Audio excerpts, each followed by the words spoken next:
What's good, y'all? Welcome to my review for this week's episode of My Hero Academia Season 4. Now, you guys know me. Y'all know what I think of this series. Y'all know how much I love this series.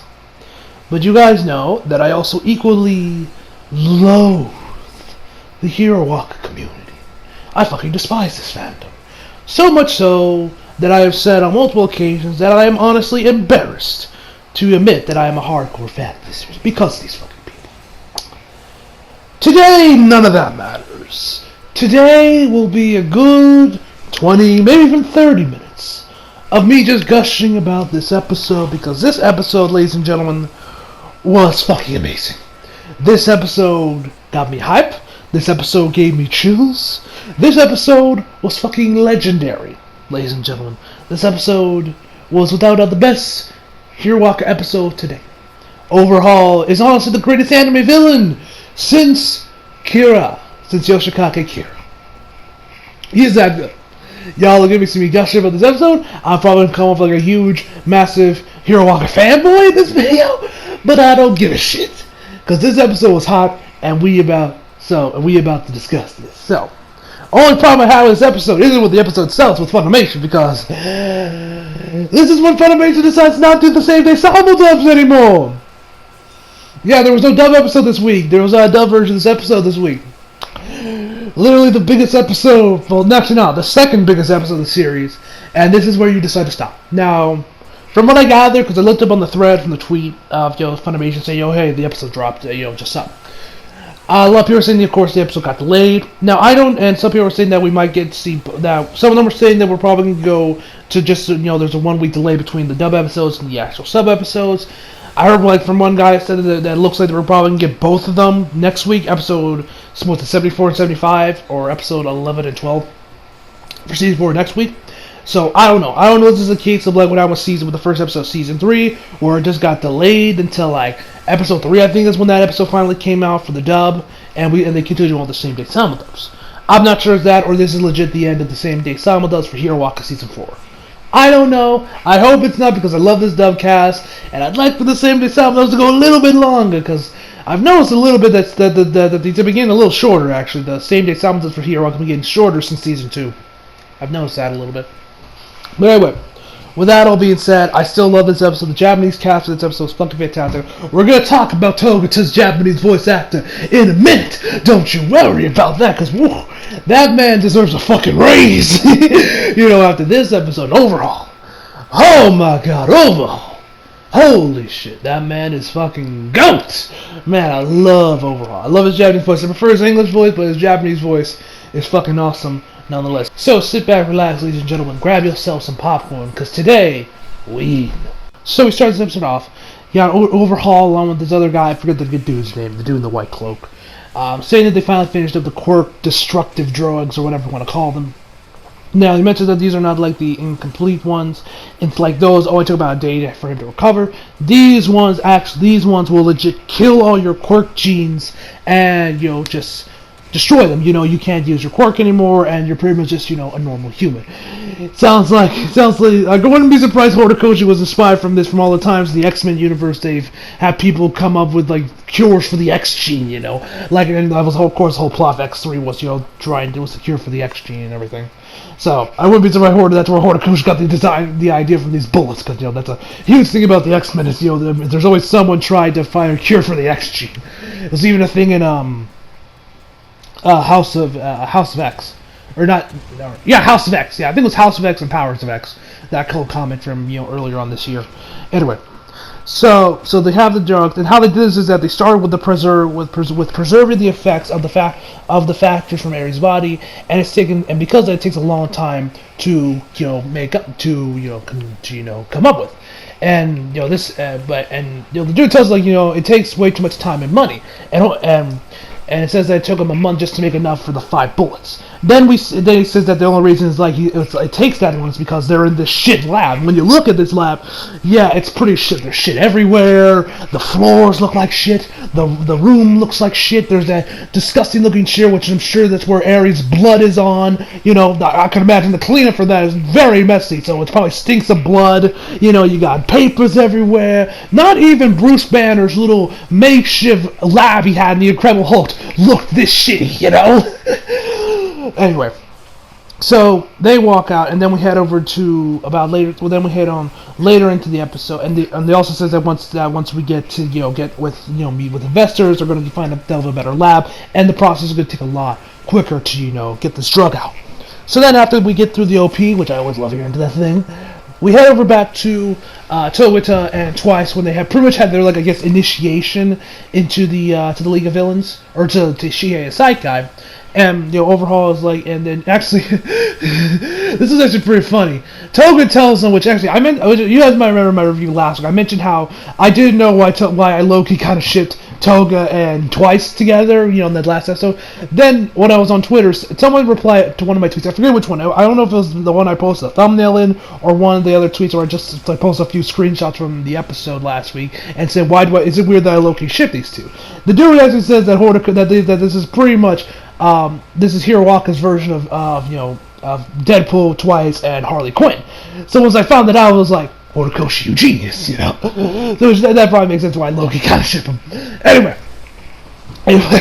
so as I was saying, so ToGOAT just tells him that, I had no choice here, I'm pretty much here against my will. Now, Twice is when things get interesting, because he does tell him, I will never forgive you for killing Mana, or Mane. And he says, I'll never forgive you, and I will kill you. And he does that thing with, he does that thing that Undertaker does with, his thumb against his neck, just saying he's gonna kill him. But then, I guess, because we know he also has, multiple personalities. We know Twice has, because he has multiple personalities. There's his real one, and then there's pretty much, the Twice personality, which is, pretty much Deadpool. Where it's like, oh, I can't wait, and he takes his thumb and just puts it up, and and a thumbs up, and he's just like, I can't wait to work with you, and he just starts moving his arm left and right rapidly. And so, and this now, I did record a reaction. They said, which I'm actually going to do two reactions. One for the subbed episode, which you guys can see, probably drop either today or tomorrow. And then next week I'm going to do one with the dubbed dubs, because this episode deserves the one with the English dub, because my god, this episode was fire, so I got to hear it with the dub, and it's going to be lit.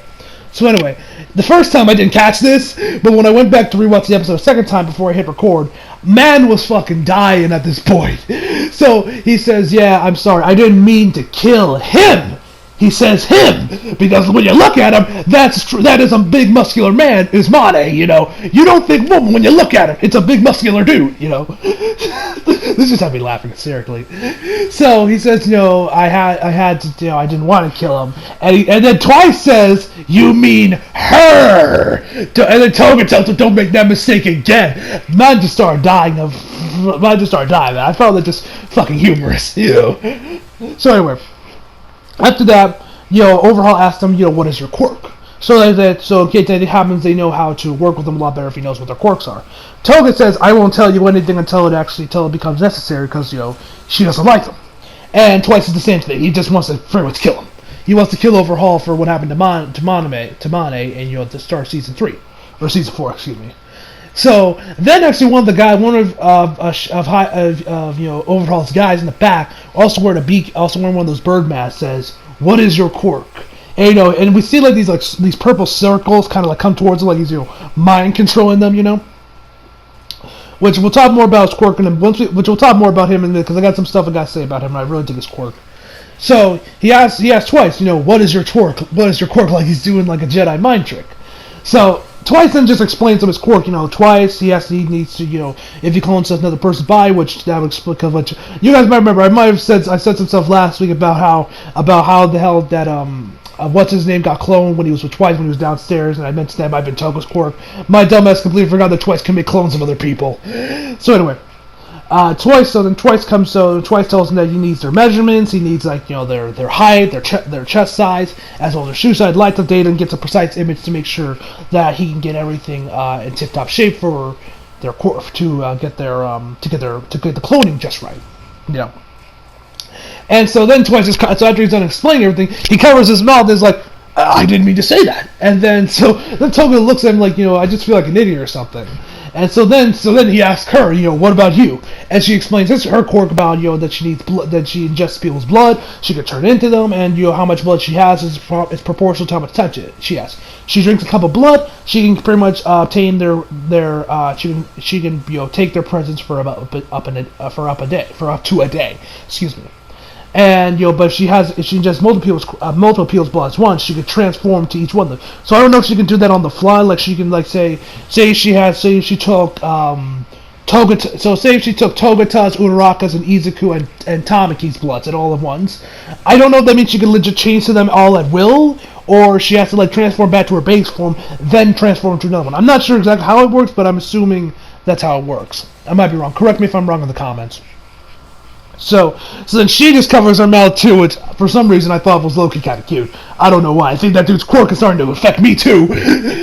So then and then Twice is like, see? So he then pretty much tells, overall tells her they're pretty much both stuck on house arrest because they're both wanted criminals, and they can't let them roam freely when they're part of his organization. We all know that Shiosaka is all about running in the shadows, and all that stuff. So they're pretty much stuck on house arrest, essentially. And he says once he can trust them a little more, he'll let them have a little bit more freedom. So then we head over back to, and then we also get some stuff with Mimic, where he says, "You do not underestimate them. Get to the Yakuza." Which I gotta say, I love Mimic, man. His Japanese voice is pretty good, but I love his dub voice, man. Where he's like, "Hey, who do you think you are, you little punks?" I love he just gets really high up in his screams. I love Mimic, man. He's such an awesome character. So then he tells, you're part of something big. Be grateful and everything, all that stuff. So then we have her back to modern day, back to where Mimic has gone pretty much ape shit, and Toga and Twice are going through down these holes. So anyway, Mimic is screaming out, and Toga's still throwing shade at him, people with short tempers are always wimpy or something, and they always, to make themselves feel better, they always look down on people below them. And then she says, "Organized crime guys are lame, huh?" And this just sets him off, and he's screaming. Izuku and the other guys can hear, but they can't. But it's echoing so much they can't figure out where he is. After that final one about of them being lame, that's when Izuku can finally understand where he's coming from. So he jumps, so he hops around, and so he ping pongs himself around before he kicks the roof area where Mimic is. He comes out of there, and then we find out this was all a ruse set by the League of Villains to screw him over. And they say, because they say, "Oh, you know what? I think we're gonna do our own thing now. Bye," and they leave. And then Sir Night hits him with one of those those little weight stamp thingies. That knocks him out. Izuku grabs him, and he pretty much puts him on the floor. So then they kind of theorize that, I think we're all being used here. That they just betray the League of Villains, just betray Shiosaka. What's going on with these two? So then we head over back to my man, to ToGOAT. He comes out there, he's out of breath, he's sweating a bit, he's like, "I've come here to rescue the girl." But he also asked, if he could ask a couple questions. And then, you got my man, you got him overall being like, "So, now that you know what's actually going on here, you're putting on your hero mask, huh, Mr. Student?" And then we get a flashback back to episode 3, I think it was episode 3, maybe 4, maybe 5 of when they had where Izuku and ToGOAT had that little interaction with Overhaul. And so then he says that, that Eri doesn't want to be saved because she doesn't think you're a hero, and you get just look at Eri's face. I love that shot that they have Eri with the dude holding her, and you can kind of see her face through the dude's arm a little bit. I love that shot for some reason. I really love the animation there. Art looked fantastic. Just that shot looks great. So anyway, ToGOAT does, he wants to save Eri, and then he's just he keeps coming a little bit back and forth, and he's just like, "Ugh, I'm not getting through to you, am I? I'll make it simpler. I'm telling you to die." So while he's saying that, ToGOAT is going into the floor to, peer right from the front, take out ToGOAT, to take out to go overhaul. But actually, right before his whole body can get in there, we see that his body's completely back on the ground. He's like wobbling around a little bit. He's lost his equilibrium a bit. He's like, what the hell's going on? My equilibrium is off. So then, up on the roof, we see this dude on top of there, holding on the pipes like a sloth, downing this bottle of sake like it's orange juice. Like, man, just going out there chugging it. It's coming. You can see part like the sake is just like overflowing out of his mouth. He's like, oh, your legs look shaky. And I like that the subtitles also reflect on his, his drunkenness and his words are slurred. That was a nice little touch there from the guys over at Crunchyroll Funimation, whoever's in charge of the subtitling for Hero Walk with Funimation Crunchyroll. I got to say that was a nice little touch there. So he's like, your legs look shaky. Don't come near me or you'll catch my drunkenness. And he's like, this man is just down in this bottle of sake like it's nothing. How this man is even still alive is a testament to itself. Because I know sake is a pretty strong drink. If I know my drinks right, sake is a pretty strong drink. So rip his livers, Man, just be like, just the image of it was hilarious, man. This dude's up on top of the roof, just down in this bottle of sake. I just found that fucking hilarious. So then the other guy, the guy in the bird mask that was able to, get the info out of Toga and twice, fires off a gun. Now I don't know what he was firing. I don't know if he was firing off those quirk bullets, like the incomplete ones, or he was legit shooting bullets at him. Either way, Toga dodges him, and he asks him, "What is your quirk?" And then he says, "Premonition, he can pass through objects." And Toga covers his face like, "Oh crap, I didn't mean to say that." So that's when we learn about his quirk and his name. Nemeto Shin Shin Nemeto is his name, and his quirk is confession. He can pretty much, after he can pretty much get the truth out of anybody, and after he asks him a question. Now, when I saw this for the first time, we also get the other guy, which his name is Dedoro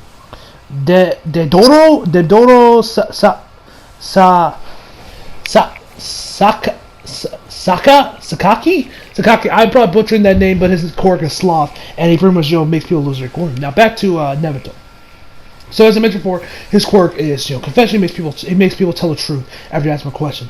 Now when I first saw this, when I first watched the episode, and I vaguely mentioned this in my episode reaction when I was reacting to the episode, I said that it's actually very similar to Shinso's quirk. Would you guys remember Shinso's quirk? Was mind control. He can pretty much have, after he talks to someone, they are under his control, and he can pretty much just tell him whatever he wants to do. Which you saw that back in season 2. And I know he's going to have a later focus on that, but actually just see him on the field later on, and probably like season 5, I think we're going to see him, because I've seen his hero costume, and he's on one of the covers with the Izuku. I love his hero. I love his design, by the way. Love his costume. So I look forward to seeing actually when we see Shinso on the on the field, on the ground, doing hero stuff. That's going to be interesting to watch. But anyway, or that's probably that might be season 7. No, that'd be season 6. Anyway, no, season 5. What do I say? Season 5. Never mind. Anyway, so as I was saying, so his quirk is mind control, and which is very similar to this dude's quirk, which, as we know, a lot of people were calling, say shit like, oh, he has a villain's type quirk. That'd be a great quirk for a villain. Mind control. It looks like Horikoshi actually, did something about that. Actually showed us a villain using a similar quirk with his being confession. So I don't know if this is going to survive by the end of this arc. I'm not even sure if we're ever even going to see, Overhaul again after this arc. But I would love to see this guy and Shinso compete. Have a little mentally see could the dude's confession quirk work on Shinso, or because his mind control quirk is he immune to that stuff? There's a lot of interesting stuff you could do with these two characters, I noticed. And his design was also I could almost envision Shinso being this guy if he did actually become a villain. Does anyone else get that vibe from him, or is that just me? I'm not sure, but it looks cool. I love his design, just on his coolness, power, and his Japanese voice. I don't know who's going to be voicing him the dub next week, but I'm sure the Funimation got someone good plan. Either way, I'm hyped to see who this guy got, because I love his Japanese voice, and I just love his voice. Just on his coolness factor alone, he's one of my favorite characters from Shie Saikai, just from his cool factor, from his design to his quirk, his look, and just his voice. Man, I love the man's voice. By the way, he's going on about how he's the boss, that he works for the boss's ambitions, and I was like, we find out a little bit more about this guy from his section. But then he says, and then Toga tells him, how can you call it ambition when he uses his own daughter? And he looks at him, pointing the gun at him, he's like, huh? When he says, I think that's when he realized that was pretty much a lie that Overhaul told them, so he's just gonna keep it up, keep the work up. I'm assuming that's what he meant. I'm assuming that's why he did. Why he said, Oh, he said that like the way he did. I might be wrong on that, but that's what I got from him. But he says, that emotion, that to make sure everything goes smoothly, emotions are unnecessary. And I'm sure it's something you know. And that's when and this is when we get some interesting stuff from ToGOAT. So then he straight asks him, you left that when you first encountered it, you left it be because you let it go because of that, right? And he says, that's right. And the art here was fantastic with ToGOAT. Huge props to the guys over at Studio Bones. I gotta give them a huge props, man. Great stuff from them. So anyway, after that, he goes on further and says like, oh good, now all that's left is his heart. Brains and hearts are very similar. You take care of you shake it up a little bit, they're gonna stop dead in their tracks. And he goes on about that he's only gonna use that. That's why that you probably figured out our plan. That's why you regretted it, and that you're just gonna be using area as a cover to make yourself feel better, right? Now we don't get an answer from him, but I would like to see what ToGOAT would have answered that. That's actually pretty interesting. So. At this point, then he just starts gushing about overall, being like, "Oh, I am here to do the boss's plan. I am here to do his bidding. Oh, I'm the only one that's close enough to go to the boss's plan. Like this man be drunk off the Kool-Aid, like Sloth guy over there is drunk off of fucking sake. I'm like, this man just be drunk off that Kool-Aid. He be drinking too much of it." But anyway, he says, die, nuisance, and they both fire off, and he fires off his guns, and the dude fires off some knives at him. ToGOAT manages to dodge it, and he goes into the wall. We find out what his special move is, called Phantom Threat. I don't know if we saw this back in Season 3, when Class 1A went up against the Big 3. I don't think we did, but we see him be pretty much, he actually takes a cue from Izuku. He jumps into the wall, then starts bouncing, starts ping-ponging himself against the wall, before he kicks one, he punches one of the guys, and then lands a devastating clothesline on the other one. And they're both out. That's when he slides down into the ground. He says, that I'm weak, but because of what Eri did, go instead of seeing ourselves hurt, and instead of staying with us, but seeing ourselves hurt, she returned back to that hell. Such a kind girl, that's what he says. That's why I'm going to come. That's why I'm here to rescue her, to keep her safe. So he slides down into the ground as he goes into the ground. And then over. Let me see this. Then the camera zooms in over at Overhaul. He looks around. He doesn't see ToGOAT. But then we get these awesome, beautiful little still shots of ToGOAT coming out of the ground and coming towards Overhaul. He tries to punch Overhaul. Yeah, he tried to punch him, but he just barely manages to graze him. He cuts his face up a little bit, and then he just goes over there while midair, kicks the other guy, passes his foot pass right through Eri, and just kicks him right. Before the dude, so the driver jumps Eri. My man ToGOAT manages to catch her, and we get to the moment that I was the most hyped for. Well, my second most hyped moment for season 4. There's like this one moment that's probably gonna happen around the end of the season. That I'm really excited to see animated because I saw the manga panel version of it, and it looks fucking awesome. So I can't wait to see that part get animated. But anyway, so he has Ares in his arm. He says, "Don't worry, I'll protect you. I will become your hero." Oh man, it was just as epic as I expected it to be, man. The Japanese cast was awesome. I can't wait to rewatch this with the dub next week. It's going to be lit, boys. It will be lit. So yeah, that was absolutely awesome. And that was like the one moment from this episode that I was looking forward to seeing, and I did not leave disappointment. That was awesome. So props over to the guys at Studio Bones for doing that scene justice. So Overhaul. And we see that the part of face is that part of face where ToGOAT managed to graze him is now breaking out in hives. Which I hope one day, like maybe around the end of the season, we find out why Overhaul's face always breaks up in hives when people touch him. Like, I want to know what the reason for that is. There's got to be a reason for it, and I know in Horticulture it's probably a good one. But anyway, how filthy! Come back, Eri. And he's like rubbing his face. I'm assuming he's trying to give her those hives. I'm assuming. And so Ari's like, "Oh no, you shouldn't." She's trying to get ToGOAT to let her go, but ToGOAT ain't having it. This man is standing his fucking ground. Ladies and gentlemen, he ain't leaving this woman. He ain't leaving her. Like as he said, he will make sure she's never sad again. Seriously, Horticulture, can we make him the MC now instead of Izuku? Please? Seriously, ToGOAT. One of my favorite characters in Hero Walk after this episode, man. Like Kubo in the interview from the Ultra Analysis Data Book said that this was the moment that he fell in love with ToGOAT. And if you weren't already a fan of ToGOAT already from the first 11 episodes of season 4, this episode made you a fan, guaranteed. Because how can you not call this man ToGOAT after this episode is an anomaly to me. But whatever the case may be. So ToGOAT, the man ain't leaving his right, and so Overhaul's telling him, "How many times do I have to tell you? You break people, that's how you were born. All the actions you take kill people. You're cursed. And the shot of Aerie, and you got like those lines going down there, and ooh, that's really, I love this episode, man. The direction for this episode was fucking fantastic. And then ToGOAT just emphatically at this point is just screams out, "How can you do this to your own daughter?" And so then that's when we find out. Well, really, we knew this from the beginning, especially from the ED. We knew that the man was full of shit. But this is when ToGOAT finds out. So overall takes off his glove. He says, "I have no children." And this is the shot here, man, where we see like the ground just like morph into like a bunch of spikes and shit. It looked so cool. This is definitely when I go back and get the pictures for the thumbnails, I am going to look at this scene frame by frame to look at it, because this is something I gotta look at frame by frame to see how much, because there was a lot. Because oh my god, this shot looked absolutely beautiful right here. So yeah, I'm gonna be like, oh my god, bones, Oh man, I love shots. So anyway, next time we see ToGOAT, he's pretty much holding Harry up as high as he can, and he's just trying to avoid all these spikes. He's like, whew, that was close. And then we get some interesting stuff about Aerie, which we kind of knew about from the first episode, from like when we first started to learn about Overhaul's quirk and everything, to where we are to a little bit more about here.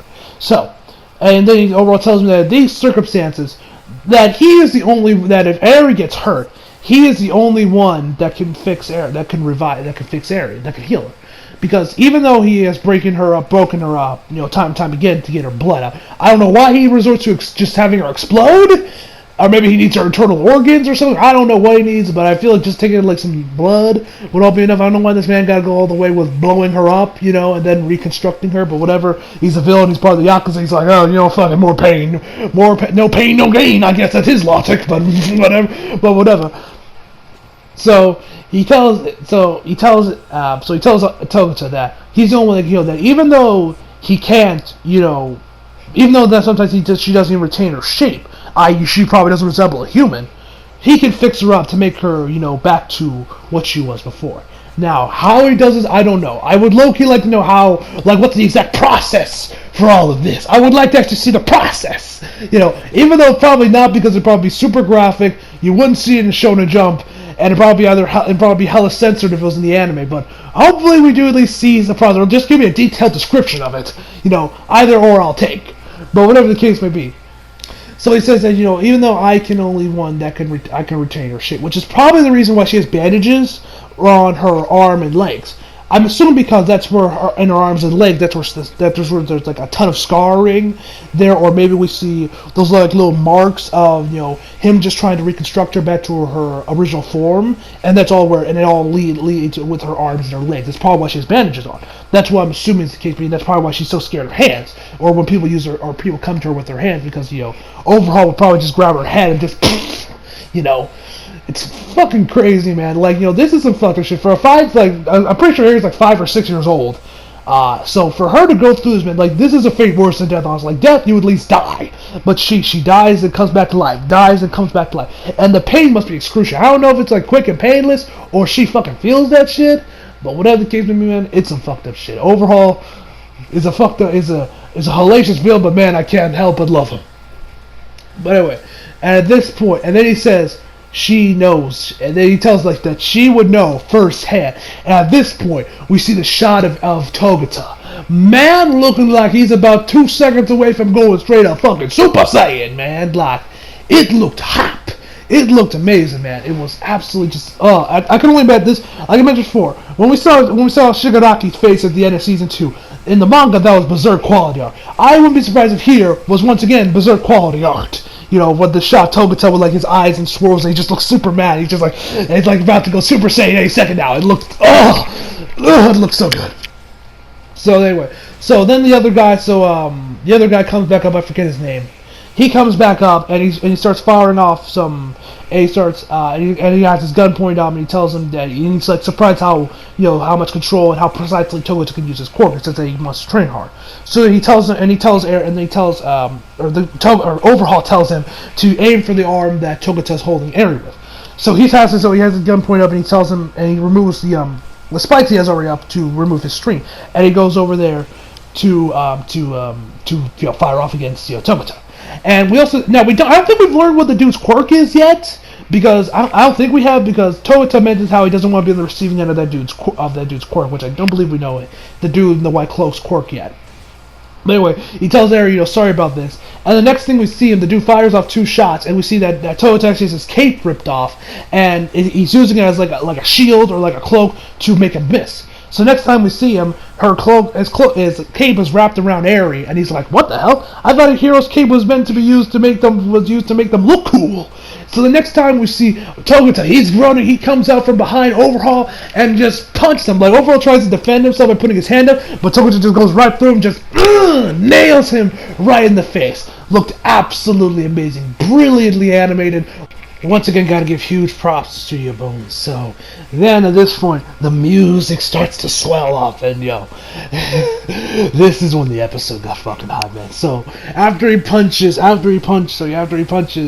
Overall he says, a hero puts on his cape so that he can wrap up, so he can use it to wrap up a hurting girl who is suffering and in pain.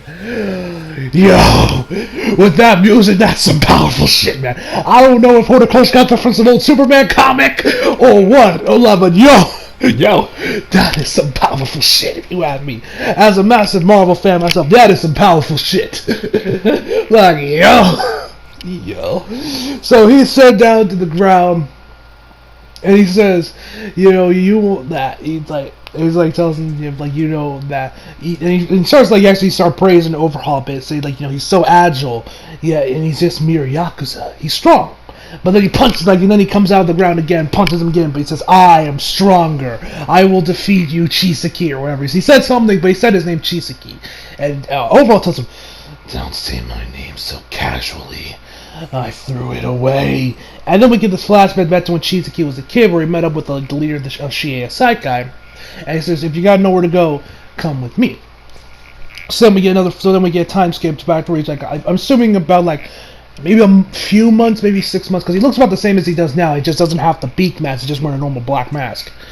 And he tells him, and tells him one of the other gangs disbanded and that they're getting more restricted. Overall, tells him that we need to be more innovative, and he said, after he's given any more thought to the idea, which I'm assuming that idea was Eri, but he says, no, you still keep going after that even after you've been shut down so long.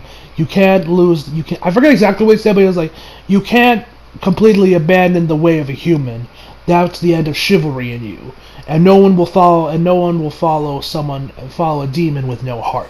And then literally right after he says that, you got Namiko coming out the small crack with like tears in his eye. Like the man's like on one side of his mouth, legit has tears there, and the guy's like, Master, and she's like crawling out of like this like little hole. And he says, Namiko, shoot! And he throws him the bullets. So he loads one of them up in his gun, and he's trying to figure out how to shoot ToGOAT to make sure it actually goes through on him. But of course, with his quirk, it can just pass right through. So he needs to figure out a way to make sure it doesn't, and it actually hits him. So then he's like, what do I do? Then he just ends up deciding to shoot at Eri, which, these are quirk disabling drugs or destroying drugs, right? Now, we don't know if they cause any pain, because, now, granted, maybe they were, and now maybe they do, because we know with Tamaki, it looked like he wasn't really in any pain outside just being shot, outside the initial pain of just being shot. That just disables your quirks. And low-key, I'm always thinking to myself, like, wouldn't that be a good thing if Eri didn't have her quirk anymore? Because then all this bullshit would be over shit, and then, they would have, and she'd just be a normal girl, and, wouldn't have everything. But, anyway, because ToGOAT doesn't want her to, like, I guess feel pain or just suffer any more than she already has, he rushes right towards her, and, covers her up, and tries to go over her to take the shot so she doesn't get hit. And I love the last shot before ToGOAT gets shot.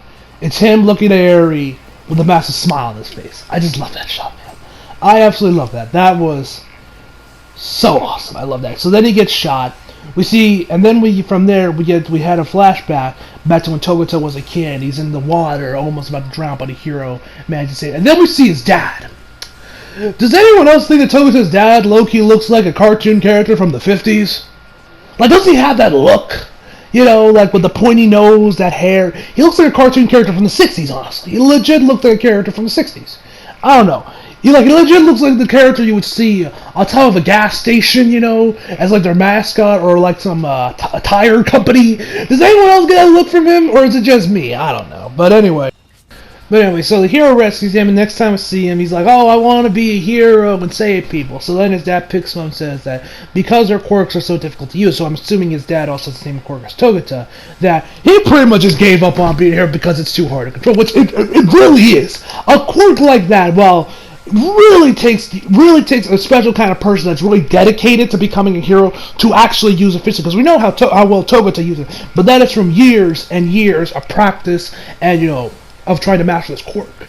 So I don't really blame his dad for giving up on being a hero, because I mean, if I had that quirk too, I might actually do it. I might actually just be like, fuck, this quirk takes way too much control, And we also see some other shots of ToGOAT just struggling to use his quirk. Of course, we see the one where where he tried to go through that door back in middle school, but that didn't work. You also see one where he falls through the floor when he's playing with Tamaki, and then another one where he's just straight up naked. Yeah, I'm sure the fangirls are going to love that one, so, hey, Horticulture gives you both male and female fan service. Anyway, so, after all that, ToGOAT tells his dad that he still wants to be a hero even with his quirks, I guess shortcomings or or a high learning curve of it. He says, "All right, then I'll support you with everything I got." And he says, "I'll do my best." And then we get back to the episode. So at this point, we see ToGOAT. He's on the ground. We see these red veins red lines coming around his body. Obviously, mean that his quirk is pretty much dead. He can't use his quirk anymore. And then Overhaul goes on about how this is like filthy. Having been given quirks is like letting them dream. It's it's the disease. It's a disease, and I'll fix you guys. But then he says, then he puts his hand on. He's about to put his hand on the ground to probably create some more spikes or something. And then you also got Namako be like, "Master, I did it," but he doesn't care. He ain't even listening to that guy. He's too busy focused on this. Now, so afterwards, he goes for his hand. Next thing we see Chrono, which I finally remember the dude's name. I had to look it up real quick. No remember what his name is. So Chrono comes out and throws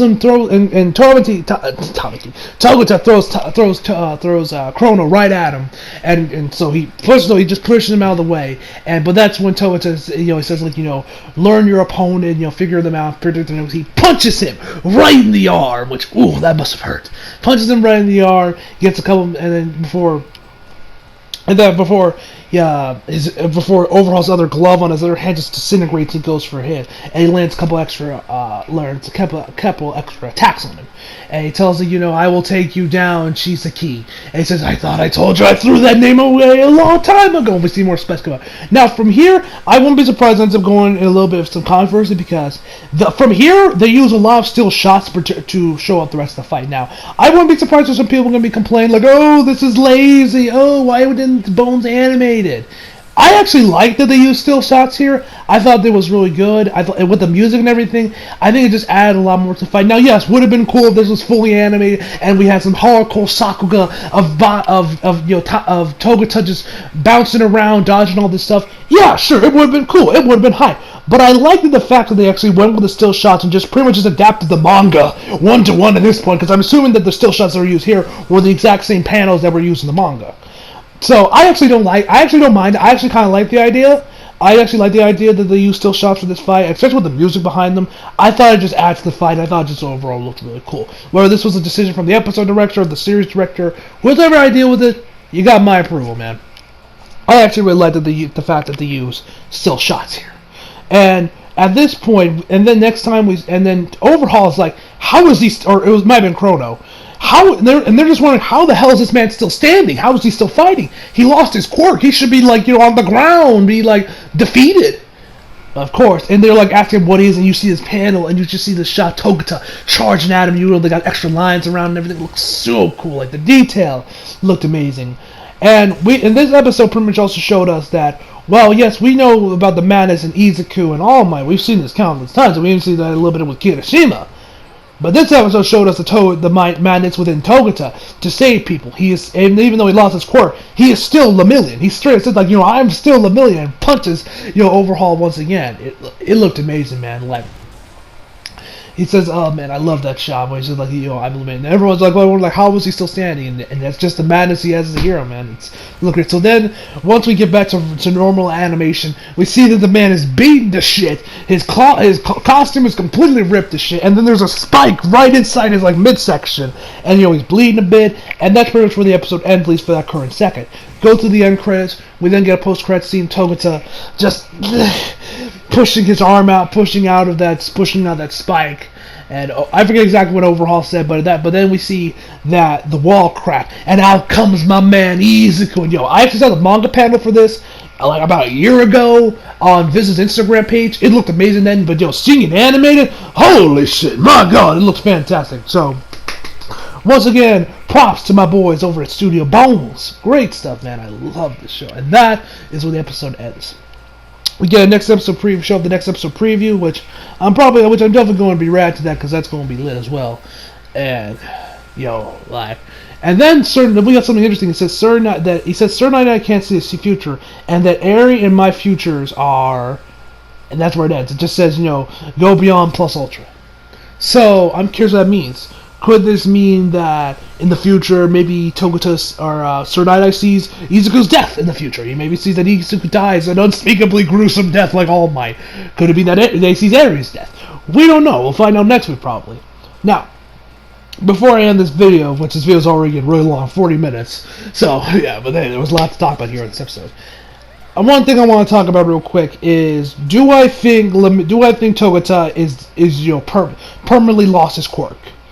Honestly, no. I don't think this is permanent. I think that probably by the end of this arc, they're going to find some way to cure, whether they reverse engineers Eri's blood to make a cure. I don't think Lemillion is going to permanently lose his quirk. If he does, and Horikoshi goes all in with it, and he actually does, and ToGOAT is done, he's just a normal man now, he's going to be quirkless for the rest of the series of his time being a hero, then I will be shocked. I will legitimately be shocked if ToGOAT is actually, completely quirkless for the rest of the series. He's quirkless, but he's still going to be in UA, doing his thing as Lemillion. I will be shocked if that is the case, but I don't think that's the case. I think Horikoshi, by the end of this arc, is probably going to find some way to give his quirk back. That's just me. I could be very wrong. Don't tell me if I'm right or wrong, manga readers. I don't want to know. But anyway, I'm ending here, guys. So, yeah, hope y'all enjoyed the video. 40 plus minutes. Hey man, first time I've actually done this for Hirawaka. I've done this with a couple extra series, but now Hirawaka now joins the exclusive club of me making a 40-minute long episode review of the series. I did one for SAO, I did one for TG, I think I even did one for Dragon Ball Super, and then to that series. But yeah, now Hirawaka is now part of the exclusive club. But anyway, guys, overall, I give this episode, if you couldn't guess already, I'm going to give this episode a 10 out of 10. This episode is fucking amazing. Without a doubt, the best episode of Hirawaka, period.